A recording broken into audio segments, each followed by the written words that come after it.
Welcome to Luca is a Billionaire, where the only thing I invest in is your answers. You start by preparing the devices. Make sure your iPhone runs a supported iOS and Netmirror is installed. This avoids compatibility errors.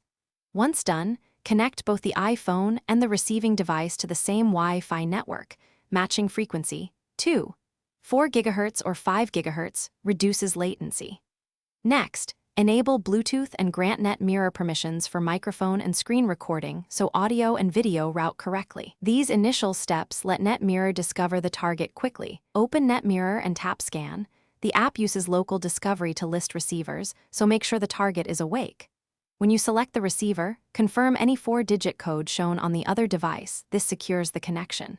Then tap Start Broadcast and choose Netmirror from the iOS screen recording sheet.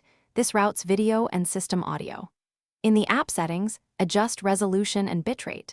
Lower these if you see stutter, increase them for sharper image. These steps control quality and stability during the session.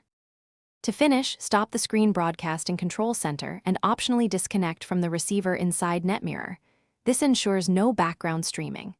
For ongoing use, optimize by placing devices closer to the router or switching the receiver to Ethernet. Both cut latency and packet loss.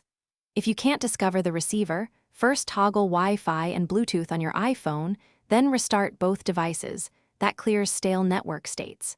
If problems persist, check permissions and try lowering bitrate. This resolves most connection and quality issues quickly.